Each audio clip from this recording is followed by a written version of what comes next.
जय हिंद दोस्तों, बहुत बहुत स्वागत है आपका आपके ही अपने यूट्यूब चैनल पे। और आज हम लोग पढ़ने वाले हैं भारत के द्वीप समूह के बारे में। ठीक है, यानी कि आइसलैंड ऑफ इंडिया। आज हम लोग जानेंगे कि भारत में कितने द्वीप पाए जाते हैं, बंगाल की खाड़ी में कितने द्वीप पाए जाते हैं और अरब सागर में कितने द्वीप पाए जाते हैं, नदियों के द्वारा कौन कौन से द्वीप बनाए जाते हैं।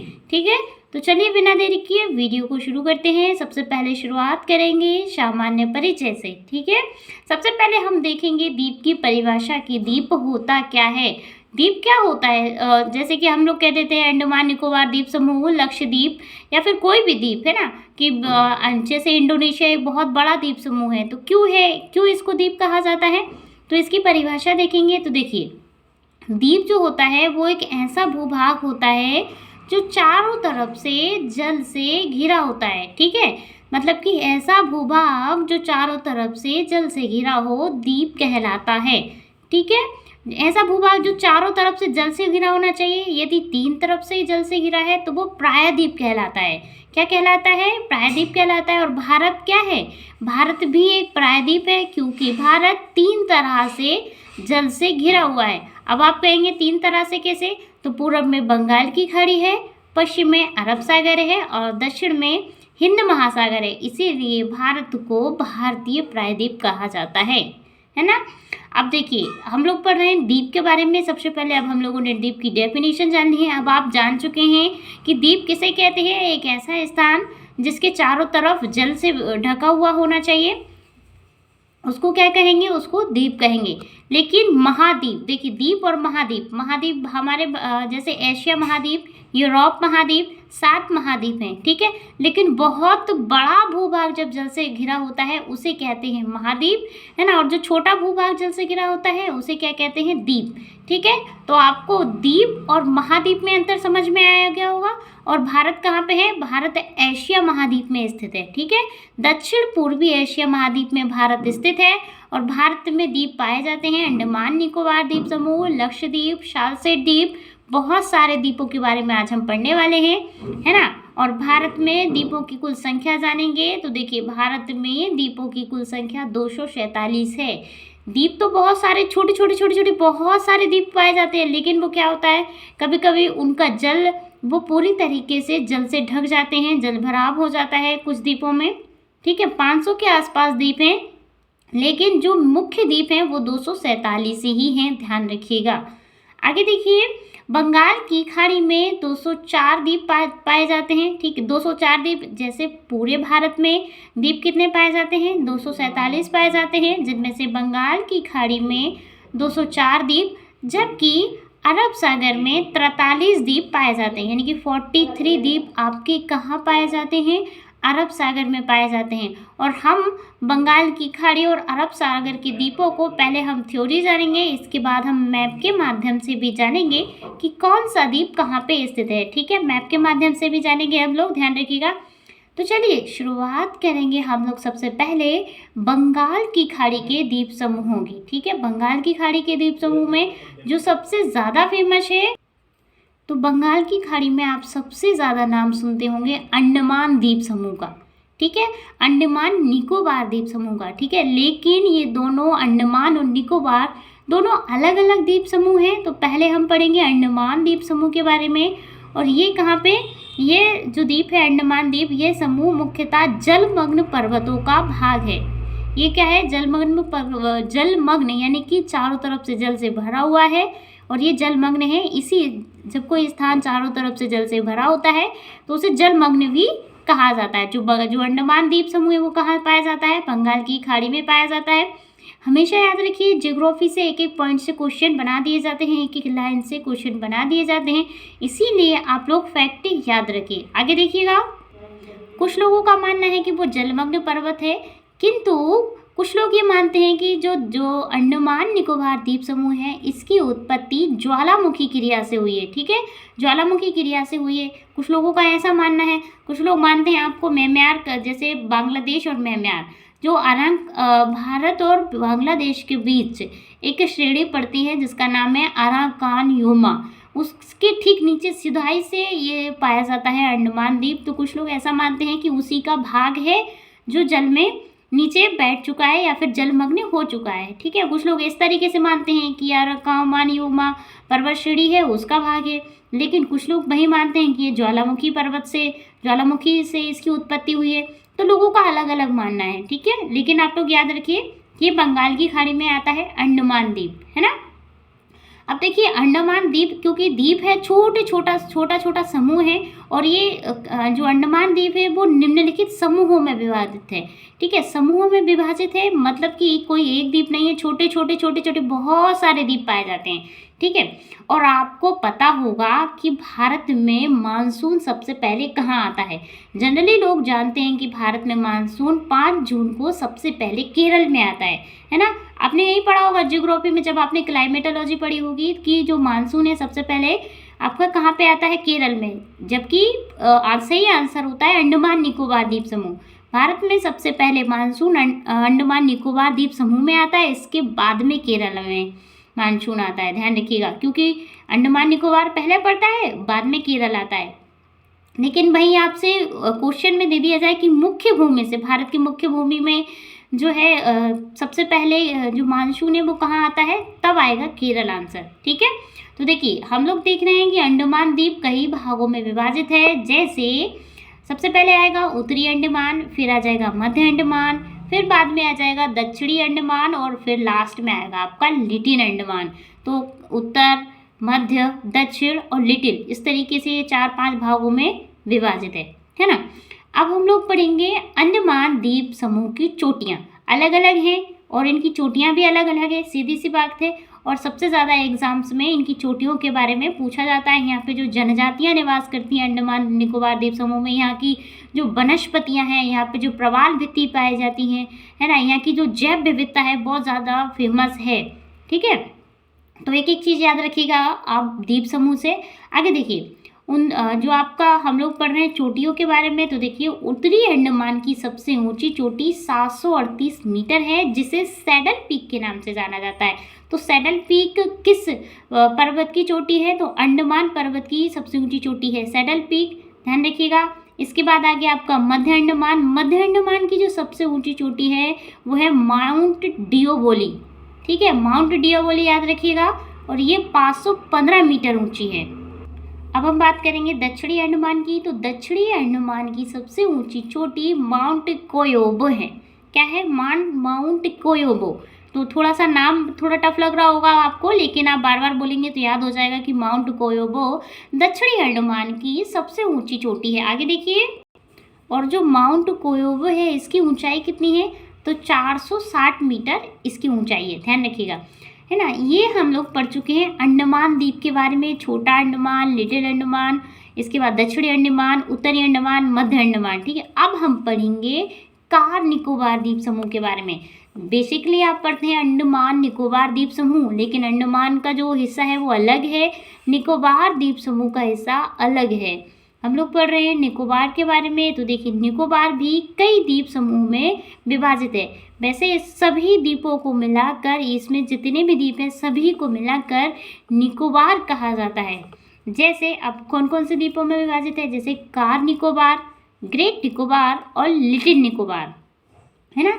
तो जो निकोबार द्वीप समूह है वो कितने भागों में विभाजित है, तो देखिए कार निकोबार, ग्रेट निकोबार और लिटिल निकोबार। इसके अलावा भी छोटे छोटे कई भागों में विभाजित है, लेकिन मुख्य रूप से यही जाने जाते हैं, है ना।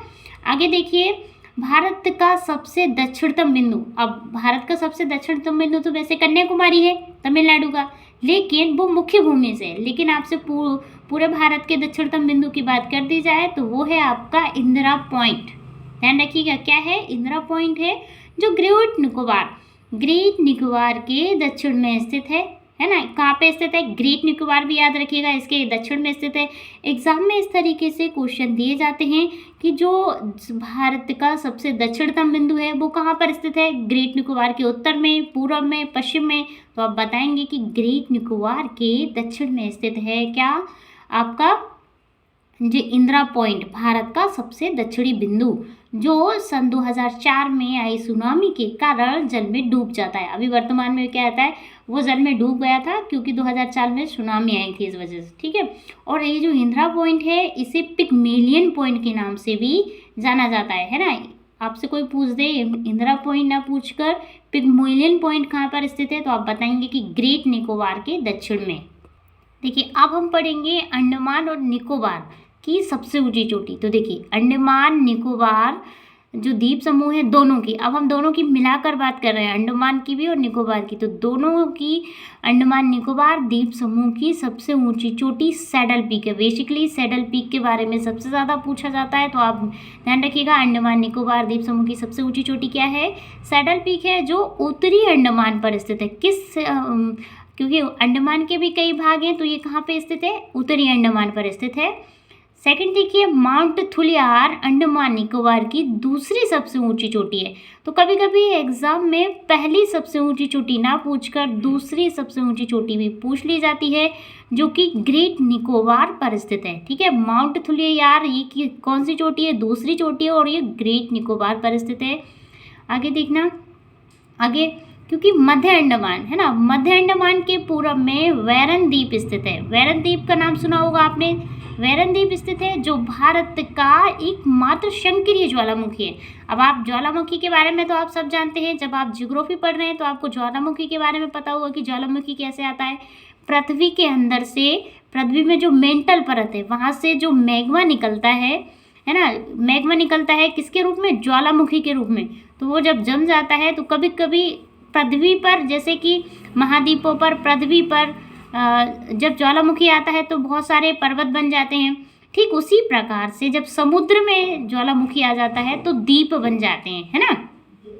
और ये जो मध्य अंडमान में स्थित है, क्या है, मध्य अंडमान के पूर्व में कौन सा द्वीप है, बैरन द्वीप। बैरन द्वीप ये कहाँ पे है, ध्यान रखिएगा, इसमें सबसे ज़्यादा क्वेश्चन किए जाते हैं बैरन और नारकोंडम से। और ये क्या है, ये एकमात्र संक्रिय ज्वालामुखी है। अब संक्रिय ज्वालामुखी क्या होता है, मतलब कि इसमें समय समय पर उद्गार होता रहता है। पहली बार ऐसे ज्वालामुखी आ गया, लेकिन कई बार इसमें से क्या धुआं, राख वगैरह निकलते रहते हैं, इसी को कहते हैं संक्रिय ज्वालामुखी। ज्वालामुखी 3 प्रकार के होते हैं वैसे तो, संक्रिय हो गया, सुषुप्त हो गया, प्रक्षुब्ध हो गया। हम ज्वालामुखी की अलग से क्लास लेंगे, लेकिन आप कोरिलेट करके चीज़ों को पढ़ेंगे तो आपको जल्दी याद हो जाएगा। ठीक है, आगे देखिए उत्तरी अंडमान के पूर्व में नारकोंडम द्वीप समूह स्थित है, जो एक सुषुप्त ज्वालामुखी है ना। देखिए जो हमने देखा बैरन जो द्वीप समूह है, जो ज्वालामुखी है, वो क्या था, वो एक संक्रिय ज्वालामुखी था, मतलब उसमें उद्गार होता रहता है समय समय पर। वहीं आपका उत्तरी अंडमान के पूर्व में नारकोंडम द्वीप समूह है, ये क्या है, एक सुषुप्त ज्वालामुखी द्वीप है, मतलब इसमें अभी तक कोई उद्गार नहीं हुआ है, हजारों सालों से ये सुषुप्त है ना। आगे देखिए कोक जल संधि, कोको जल संधि भी इसको कहते हैं, कोको स्टेट।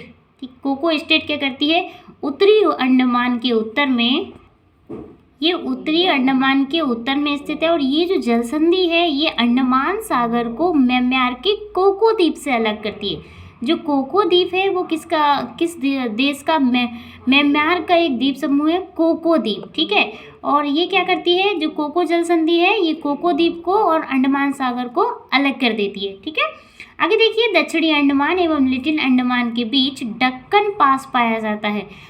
एग्जाम में डक्कन पास के बारे में ज़्यादा पूछा जाता है कि डक्कन पास कहाँ पाया जाता है, तो आप इसकी लोकेशन याद रखिएगा। जब हम मैप में देखेंगे तो जानेंगे कि कौन सी चीज़ कहाँ पे स्थित है, लेकिन आप थ्योरी में बेसिकली जब आप पढ़े रहेंगे एक बार कि कौन सी चीज़ कहाँ पे स्थित है, तो आपको जल्दी से याद हो जाएगा कि जो डक्कन पास है वो कहाँ पे, दक्षिणी अंडमान और लिटिल अंडमान के बीच में स्थित है ना।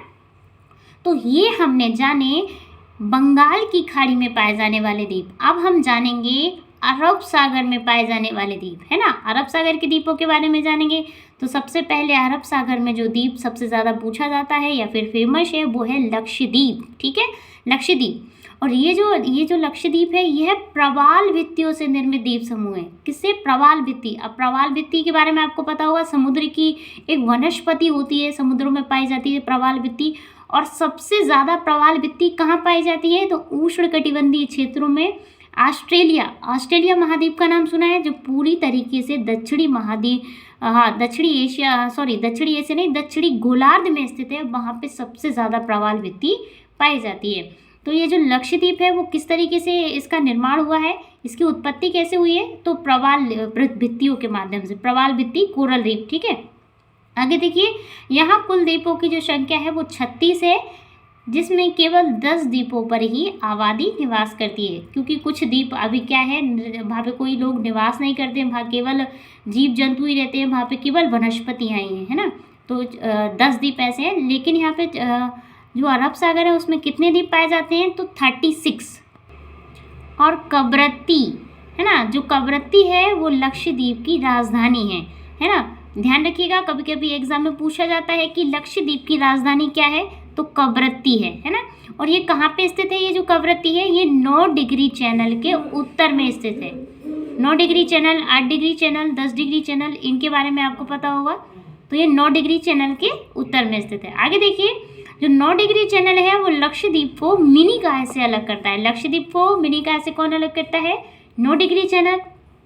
आगे देखिए, इसके अलावा अरब सागर के निकट, है ना, अरब सागर में ये तो मुख्य है, लक्षद्वीप वगैरह ये तो मुख्य है, लेकिन इसके अलावा भी अरब सागर के निकट अनेक द्वीप पाए जाते हैं अरब सागर में। जैसे अब अरब सागर में छोटे छोटे बहुत सारे द्वीप पाए जाते हैं। जब आप मैपिंग करेंगे या फिर आपके पास कोई मैप हो तो आप इसमें देखिएगा, अरब सागर में छोटे छोटे द्वीप पाए जाते हैं। जैसे नर्मदा और ताप्ती नदी के निकट अलियाबेट और खलियाबेट द्वीप, ठीक है। अलियाबेट और खलियाबेट के बारे में आपको पता होगा, गुजरात के पास पाए जाते हैं। इसके बाद एलिफेंटा की गुफाओं का नाम सुना होगा आपने, तो ये भी वहीं पे पाया जाता है। ये द्वीप है एलिफेंटा द्वीप। फिर इसके बाद आ जाएगा सालसेट द्वीप। तो आपको पूरा का पूरा मुंबई ही सालसेट द्वीप पे बसा हुआ है। मुंबई जो शहर है वो कहाँ है, वो सालसेट द्वीप पर बसा है। इसके अलावा हेनरी द्वीप है, कैनरी द्वीप है, मंगलुरु द्वीप है, भटकल है, पिजन काक द्वीप है, खंबात की खाड़ी में बंदा, और इसके अलावा बंदा नौरा द्वीप भी पाए जाते हैं। बंदा, नौरा, अलियाबेट, खलियाबेट, है ना, सालसेट द्वीप, इस पे मुंबई, इनको आप मोस्ट इंपॉर्टेंट है। एलिफेंटा की गुफाओं का नाम सुना होगा आपने, यूनेस्को में जिसको शामिल किया गया है। आगे देखिए, ये हो गए आपके अरब सागर के द्वीप। इसके अलावा कुछ और द्वीप हैं हम जिनके बारे में पढ़ेंगे। तो देखिए, एक बात याद रखिएगा, आप लास्ट तक इस लेक्चर को देखेंगे तो आपको सारे भारत में जितने भी द्वीप हैं ना, कहीं से भी क्वेश्चन दे देगा, आपका क्लियर हो जाएगा, ठीक है। तो जो इसके अलावा अरब सागर और बंगाल की खाड़ी, इनके अलावा जो द्वीप पाए जाते हैं उनके बारे में देखेंगे। तो देखिए, इनके अलावा अन्य द्वीप, सबसे पहला है श्रीहरिकोटा द्वीप। श्रीहरिकोटा का नाम तो आपने अक्सर सुना ही होगा, जो आंध्र प्रदेश के तट पर स्थित है। और इसी द्वीप पर एकमात्र प्रक्षेपण उपग्रह केंद्र सतीश धवन अंतरिक्ष केंद्र है। हम जब मिसाइल उड़ाते हैं, भारत सरकार जब मिसाइलें बनती है इसरो की, तो कहाँ से उड़ाई जाती हैं, वो आंध्र प्रदेश के तट पर एक द्वीप है जिसका नाम है श्रीहरिकोटा द्वीप, और वहीं से मिसाइलों का प्रक्षेपण किया जाता है ना। ये कहाँ पे, बंगाल की खाड़ी में स्थित है। सेकंड है आपका पम्बन द्वीप। ये पम्बन द्वीप कहाँ स्थित है, तो ये आदम ब्रिज अथवा राम सेतु का भाग है, और ये मन्नार की खाड़ी में स्थित है। भारत और श्रीलंका के बीच, जो कहाँ पे, भारत के ठीक नीचे श्रीलंका है, हम मैप में देखेंगे अभी। और वहीं पे ये क्या पाया जाता है, पम्बन द्वीप। जो पम्बन द्वीप है वो राम सेतु का ही भाग है। कुछ लोग कहते हैं राम सेतु, इसको आदम ब्रिज के नाम से भी जाना जाता है ना। तो ये है कहाँ पे, भारत और श्रीलंका के बीच मन्नार की जो खाड़ी है वहाँ पे स्थित है पम्बन द्वीप। नेक्स्ट है आपका न्यूमोर द्वीप। न्यूमोर द्वीप ये बंगाल की खाड़ी में स्थित है, और ये भारत और बांग्लादेश की सीमा पर स्थित है। इस द्वीप को लेकर भारत और बांग्लादेश के बीच विवाद भी बना रहता है। तो जो न्यूमोर द्वीप है, ध्यान रखिएगा, न्यूमोर द्वीप, ये जब गंगा नदी आके बंगाल की खाड़ी में मिलती है ना, जब बंगाल की खाड़ी में गंगा नदी आके मिलती है, तब वहाँ पे एक द्वीप का निर्माण होता है, छोटे छोटे द्वीपों का निर्माण होता है बहुत सारे। लेकिन वहाँ पे एक न्यूमोर द्वीप है, ये भारत और बांग्लादेश दोनों की सीमा पर आता है, इसलिए विवाद का जो कारण भी बनता है। आगे और मोस्ट इम्पॉर्टेंट द्वीप है व्हीलर द्वीप। व्हीलर द्वीप को अब्दुल कलाम द्वीप के नाम से भी जाना जाता है। अब्दुल कलाम, आपको पता होगा, हमारे भारत के सबसे ज़्यादा लोकप्रिय राष्ट्रपति डॉक्टर APJ अब्दुल कलाम, जिन्हें मिसाइल मैन भी कहा जाता है, उनके नाम पर इस द्वीप का नाम रखा गया है। और इस द्वीप को पहले व्हीलर द्वीप के नाम से जाना जाता था, लेकिन अब अब्दुल कलाम द्वीप इसको कहते हैं, और ये उड़ीसा के तट पर स्थित है। उड़ीसा के तट पर कौन सा द्वीप है, अब्दुल कलाम द्वीप। एक और द्वीप है आपका मांजुली द्वीप। आपने सुना होगा मांजुली द्वीप के बारे में। जो मांजुली द्वीप है ये दुनिया का सबसे बड़ा नदी द्वीप है, और ये ब्रह्मपुत्र नदी के द्वारा बनाया जाता है। आज तक आपने ऐसे द्वीप, कोई भी आपने ऐसा द्वीप नहीं पढ़ा होगा जो नदी के द्वारा बनाया जाता है। तो माजुली जो द्वीप है वो ब्रह्मपुत्र नदी के द्वारा बनाया जाता है असम में। और ये भारत का ही नहीं, पूरे विश्व का अभी तक ज्ञात, क्योंकि इससे बड़ा भी कोई बड़ा जो है नदी द्वीप नहीं पता चला है उसके बारे में। तो सबसे बड़ा ज्ञात नदी द्वीप है आपका माजुली, और माजुली को एक असम ने अलग से जिला भी घोषित कर दिया है। ठीक है, तो अब हम लोगों ने जान ली है सारे द्वीपों के बारे में। अब हम जानेंगे थ्योरी के बाद अब क्या, मैपिंग के माध्यम से जानेंगे कि कौन सा द्वीप कहाँ स्थित है।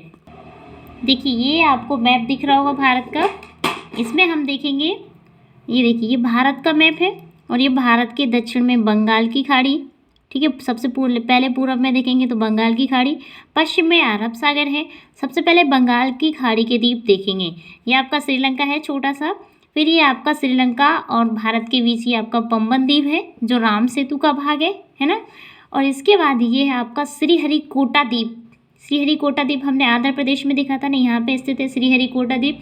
बंगाल की खाड़ी के द्वारा बनाया जाता है, बंगाल की खाड़ी में छोटा सा द्वीप है श्रीहरिकोटा। और यहाँ से क्या होता है, यहाँ से मिसाइलों का प्रक्षेपण किया जाता है। फिर ये यहाँ पे क्या है, व्हीलर द्वीप है उड़ीसा में, और इसे अब्दुल कलाम द्वीप के नाम से भी जाना जाता है। ये हमें नोट नहीं कर पाए कि यहाँ पे व्हीलर द्वीप लिखना थी, वैसे तो आप बेसिकली जान लीजिए सिंबल से कि यहाँ पे क्या है, ये अब्दुल कलाम द्वीप है। ये कहाँ पे है, ये उड़ीसा में है ना, उड़ीसा के तट पर। फिर है ये आपका ये आपका बंगाल की खाड़ी और भारत के बीच ये छोटे छोटे द्वीप पाए जाते हैं। इन्हीं में पाया जाता है आपका न्यूमूर द्वीप। न्यूमूर द्वीप कहाँ पाया जाता है, भारत और बांग्लादेश की सीमा पे। जब गंगा नदी अपना मुहाना बनाती है, गंगा और ब्रह्मपुत्र, तो बनता है एक नदी द्वीप, और वो है आपका न्यूमूर द्वीप, है ना। फिर देखिए इसके बाद, ठीक है बांग्लादेश हो गया ये, इसके बाद ये आपका ये इधर तो म्यांमार पड़ता है। फिर देखिए इसके ठीक नीचे, ये पूर्वोत्तर की पहाड़ी के ठीक नीचे सुदाई से पड़ती है आपका अंडमान। ये अंडमान के सारे द्वीप हैं, और इसके ठीक नीचे निकोबार के द्वीप हैं। तो देखिए सबसे पहले पड़ता है उत्तरी अंडमान, फिर ये मध्य अंडमान, फिर ये दक्षिण अंडमान। ठीक है, तो मध्य, उत्तरी, दक्षिणी अंडमान। ये इसके बाद ये छोटे छोटे जो द्वीप हैं इन्हीं में लिटिल अंडमान है। फिर इसके बाद नीचे पड़ता है आपका ये इंदिरा पॉइंट है। इंदिरा पॉइंट क्या है, भारत का सबसे दक्षिणतम भाग। इंदिरा पॉइंट क्या है, भारत का सबसे दक्षिणतम भाग कौन है, इंदिरा पॉइंट है। और ये है आपका इंदिरा निकोबार द्वीप समूह में ही आता है ये आपका निकोबार द्वीप समूह है। ठीक है, निकोबार द्वीप समूह है। पहले अंडमान पड़ता है, अंडमान द्वीप समूह, फिर इसके बाद निकोबार द्वीप समूह। और ये 10 डिग्री चैनल है, ये जो आपको निशान दिख रहा है ये 10 डिग्री चैनल है जो अंडमान और कार निकोबार के बीच में स्थित है ना। तो आपको ये जैसे कि अंडमान से आपको निकोबार जाना हो तो किससे होके जाएंगे, 10 डिग्री चैनल से। इसके बाद आप आ जाइए पश्चिम की ओर आ जाएंगे तो ये है आपका अरब सागर। अरब सागर में ये आपका लक्षद्वीप सागर है। लक्षद्वीप में ये है आपका कवरत्ती। ठीक है, लक्षद्वीप की राजधानी भी कवरत्ती है, ये है। और ये छोटे छोटे द्वीप यहाँ पे बहुत सारे पाए जाते हैं। इसके अलावा ये आपका गुजरात है, ये जो मैप दिख रहा है ये यहाँ से ऐसे जो शोम्बल है गुजरात में, ये यहाँ पे कच्छ की खाड़ी है, एक खंबात की खाड़ी है। जब गंगा नदी अपना मुहाना बनाती है तो क्या होता है, उसके द्वारा जैसे इधर से, सॉरी गंगा नहीं, इधर बहती है आपकी कौन सी नदी, नर्मदा और ताप्ती, है ना। नर्मदा और ताप्ती ये यहाँ पे आके गिरती हैं, यहाँ से यहाँ पे आके गिरती हैं, तो यहाँ पे पड़ते हैं आपके छोटे छोटे द्वीप। ठीक है, यहाँ पे ये इधर से जब आके बनाती हैं तो छोटे छोटे द्वीप पड़ते हैं, है ना, अलिया बेट और खलिया बेट। फिर यहाँ पे आपका मुंबई है, यहाँ सालसेट द्वीप बसा हुआ है मुंबई पे, है ना। अब हम एक और मैप देखेंगे। देखिए ये मैप दिख रहा होगा आपको। ठीक है, सबसे पहले हम वो न्यूमूर द्वीप देखते हैं यहाँ से। देखिए ये है आपका न्यूमूर द्वीप, ये सुंदरवन का डेल्टा है, ये देखिए ये न्यूमूर द्वीप है, ये लिखा है ना न्यूमूर द्वीप। ये गंगा नदी का मुहाना है और यहाँ पे ये भारत और बांग्लादेश के बीच में है, ये बांग्लादेश की सीमा, ये ब्लैक जो दिख रहा है। ठीक है, यहाँ पे ये महानदी है, उड़ीसा चिलिका झील के पास यहाँ पे पड़ता है आपका व्हीलर द्वीप, जिसे अब्दुल कलाम द्वीप भी कहते हैं। इसके बाद हम लोग देखेंगे अंडमान निकोबार के बारे में। देखिए यहाँ से डायरेक्टली ये पूर्वोत्तर की श्रेणियाँ हैं, और ये है आपका अराकानियोमा पर्वत, और यहाँ से ठीक नीचे जब आप जाएंगे तो ये देखिए ये अंडमान है, अंडमान द्वीप, ये लिटिल अंडमान है, और ये निकोबार द्वीप है, दिख रहा है ना आपको।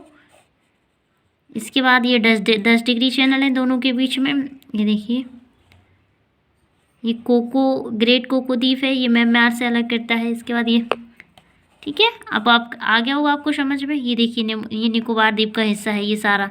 ये 10 डिग्री चैनल है, ये अंडमान सागर है, इधर इधर निकोबार है, इन दोनों के बीच में 10 डिग्री चैनल। अब हम देखेंगे लक्षद्वीप के बारे में थोड़ा सा। तो ये देखिए, ये भारत का दक्षिणी हिस्सा है, और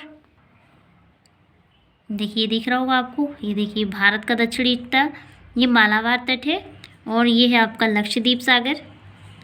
ये 8 डिग्री चैनल, ये 9 डिग्री चैनल है, ये लक्षद्वीप है, और इसकी राजधानी कवरत्ती। ये आ गया ना आपको समझ में। अब हम देखेंगे, देखिए आपको हम अब गुजरात का मैप दिखाएंगे। ये गुजरात है, ठीक है, ये कच्छ का रण है गुजरात का, और ये कठियावाड़ के प्रायद्वीप। ये छोटा छोटा सा ये आपको दिख रहा होगा, ये छोटे छोटे से द्वीप पाए जाते हैं ना। ये गुजरात के खलियाबेट में ये बहुत सारे, ये देखिए छोटे छोटे से द्वीप, ये कच्छ की खाड़ी, खंबात की खाड़ी में पाए जाते हैं। इसके बाद ये देखिए महाराष्ट्र में ये जो द्वीप पाए जाते हैं, ये देखिए ये जो छोटे छोटे ये आपको दिख रहा है, ये द्वीप हैं, ठीक है। इसके बाद अब हम लोग मिलेंगे अगले लेक्चर में, ठीक है। आशा करते हैं दोस्तों वीडियो आपको समझ में आया होगा। यदि आपको समझ में कुछ नहीं आया तो कमेंट कीजिएगा, और यदि समझ में आया है तो प्लीज़ दोस्तों कमेंट ज़रूर कीजिएगा।